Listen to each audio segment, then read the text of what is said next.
welcome back to the lecture series in Bioelectrochemistry. So, today we are into the 5th lecture of the 3rd week, which is essentially our lecture 15th.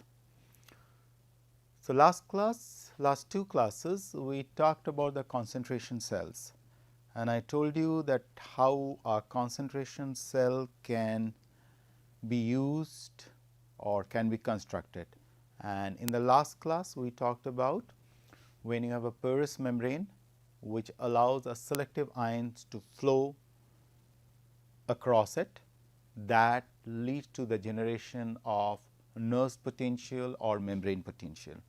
So, today our journey will start with a biological cell. Today's class is dedicated to electrically active cell, mostly the nerve cells or the muscle cells. And if you see most of these cells, those of you have done when any biology class till class 10th, which most of you have done, I believe, you know that a membrane potential, they say that a cell has a membrane potential of say -90 or -80 millivolt. With respect to the outside, the inside is negative, right. So, this is what we always say, that inside the cell the negative charges are more with respect to the outside, and the cell membrane is a semi-permeable membrane. So, before I just go into the discussion, let us put it. So, today is lecture 15, we are into week 3, lecture 5, W3 L5, and today what we are going to deal with is bioelectrochemistry of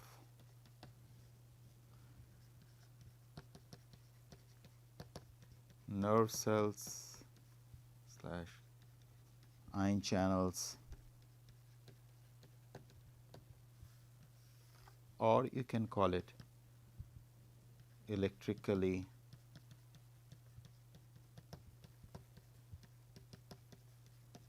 excitable cells. Okay. So, this is what we are going to deal with. Now, when we look at an electrically excitable cell, so this is what we kind of see. If this is a cell, this is a biological cell. Now, I am not talking about electrochemical cell now. Now, I am truly talking about a biological cell. Okay. So, if you look at it, I have a nucleus and all those kind of stuff. But what is important for us to realize that inside it is more negative.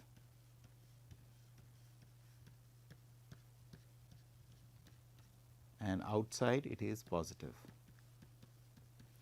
And the ions which dictate this negative and positive situation are: outside you have sodium, inside you have sodium, outside you have potassium, inside you have potassium. Of course, if sodium, then you have chloride.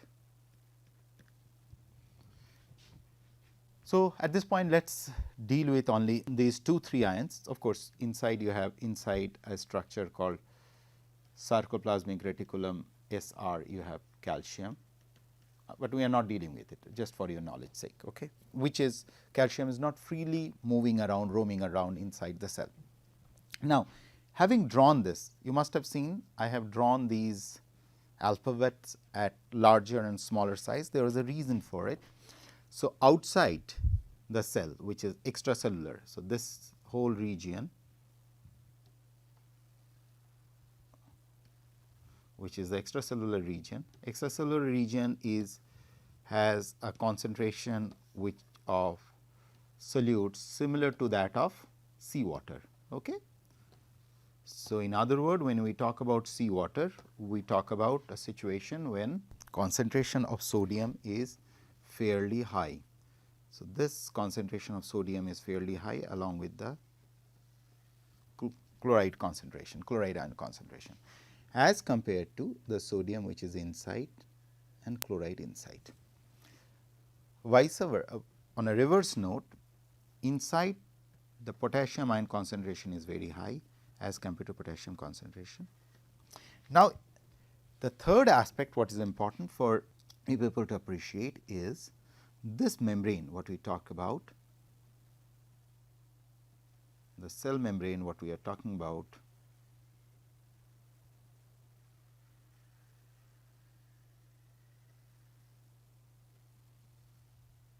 okay. Semi permeable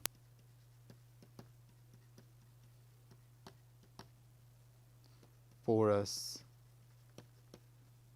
membrane. This membrane is selectively permeable or semi permeable. This is also called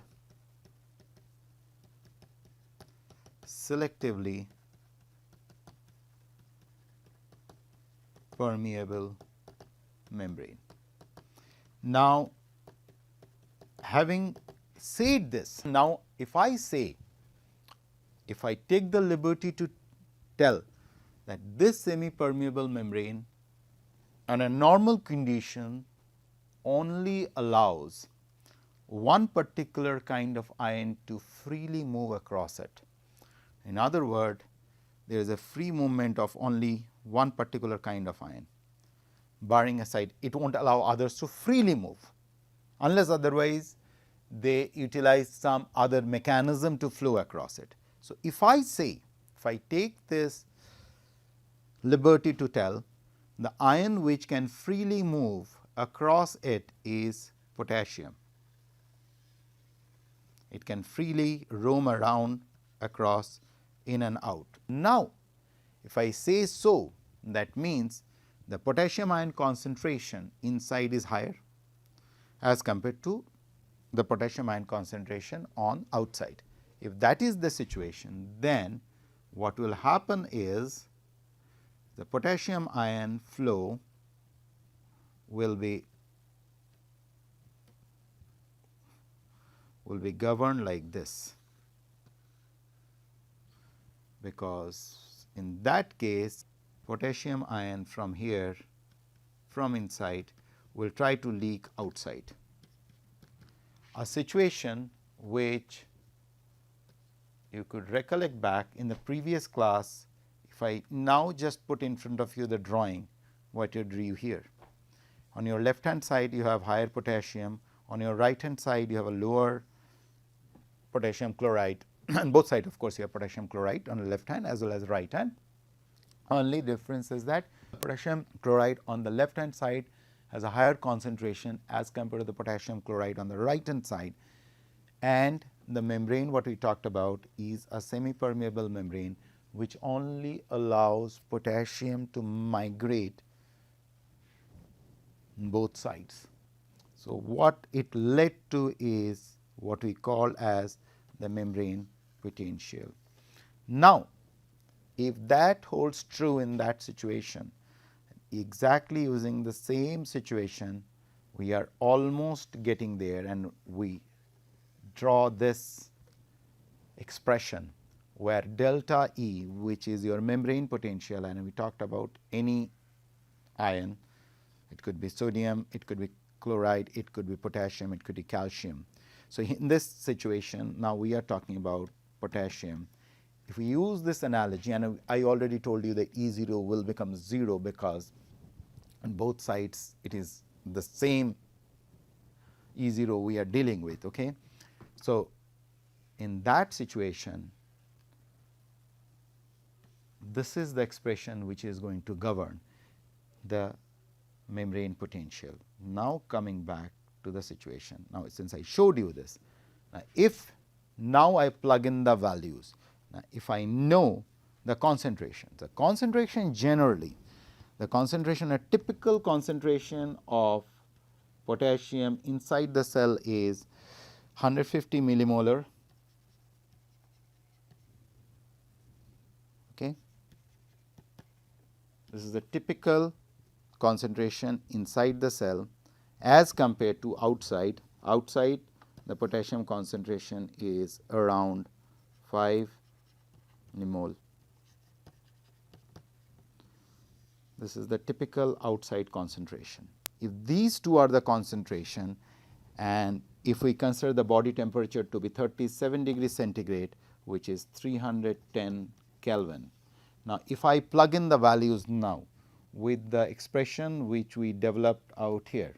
So, now I am plugging the values. Okay. So, again let me put it across, delta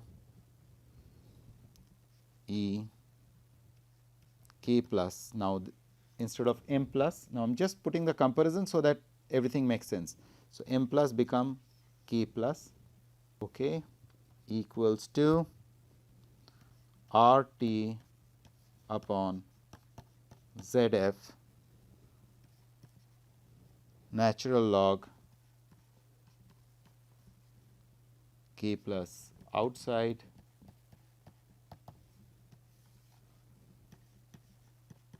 K plus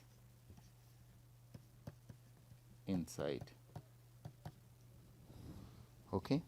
So, that brings us to the point 8.314 joule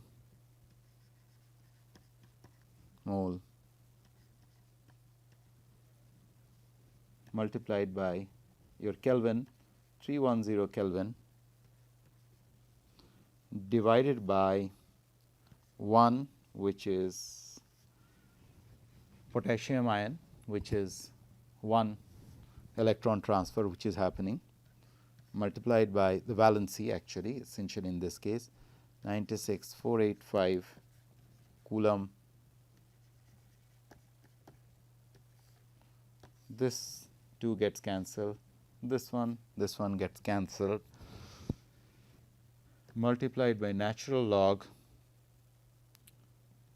putting the value outside, which is 5 into 10 to the power minus 3 mole, that was in millimole. If you just do not get confused, this is in millimoles. So, it is converted into moles, it is converted into mole, 5 into 10 to the power 3 mole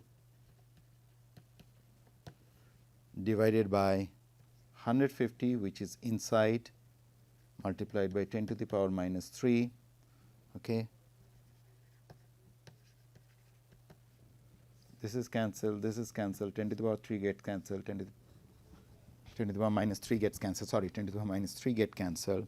So, eventually the expression almost boils down to 0.0267 joules coulomb multiplied by minus 3.40, and that brings us to 0.09 volt, and that further brings us to minus 90 millivolt.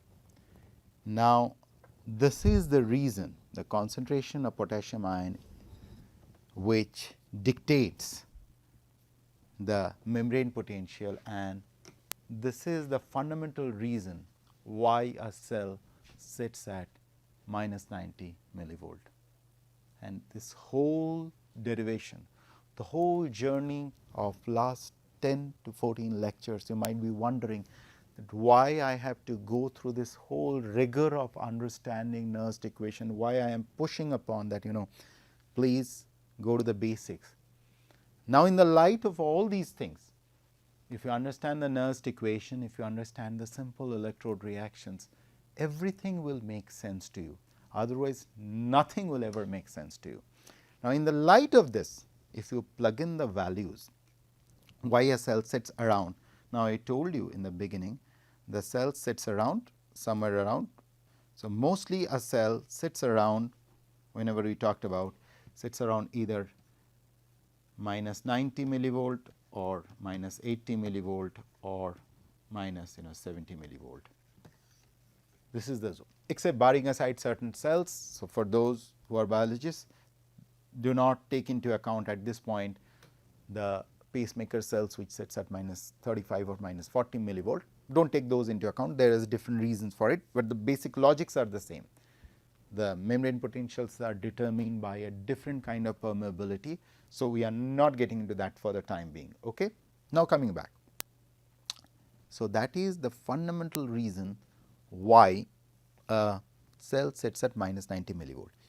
Now, if we plug in another value, say for example, we talk about, okay, now I will talk about, say for example, when we talk about, so thus the potential across the membrane due to the difference of potassium concentration is minus 90 millivolt. For sodium ion, the intracellular and extracellular concentration are, for if I talk about the sodium ion, it is around 15 millimole. This is inside, okay, whereas outside it is 150. This is outside. Okay. If this is the situation, then for the sodium, if you do the calculation, you will find the membrane potential of sodium is plus 62 millivolt. I will leave it for you to do this exercise all by yourself. I am giving you the value, you can look at it.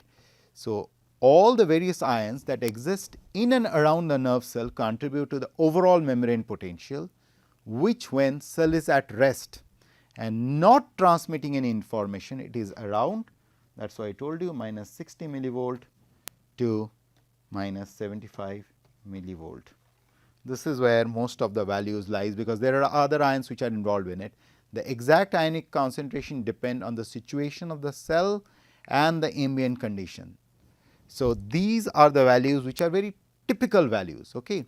So, when a nerve cell is stimulated, now this is a different kind of situation. When a nerve cell is stimulated, the sodium channels at the start of the axon, they allow the sodium ions to move inside, making the potential inside less negative.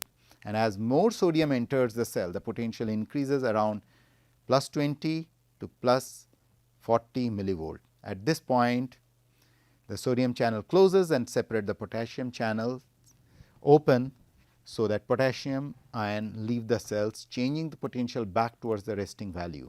When the resting value is reached, the potassium channel closes, okay, and the normal balance of ion is restored by ionic pumps, proteins that can transport particular ions against the concentration gradient, which of course requires a lot of energy. And this change in potential is what we call as an action potential, which is being governed by the presence of ion channels and restored by ATP dependent pumps. Otherwise, a cell is a very similar entity as what we discussed out here, a concentration cell. So, you look at it where we started on our 13th lecture. This is where we started with that simple equation in front of us. From there, we moved on to the concentration cell, which was our first cut. From concentration cell, we gave an example in the inorganic system where you have silver as on both sides, you have silver in the aqueous environment with a different concentration. Okay. Then from there, we moved on and we made the calculation, what we got as 0.04, yeah, 0.04 volt, and from there we moved on to another example of a concentration cell, where we took into account a semi-permeable membrane and we introduced the concept of membrane potential. Okay. This is where we introduce the concept of membrane potential, and from our journey to membrane potential, we entered into the world of biological cells.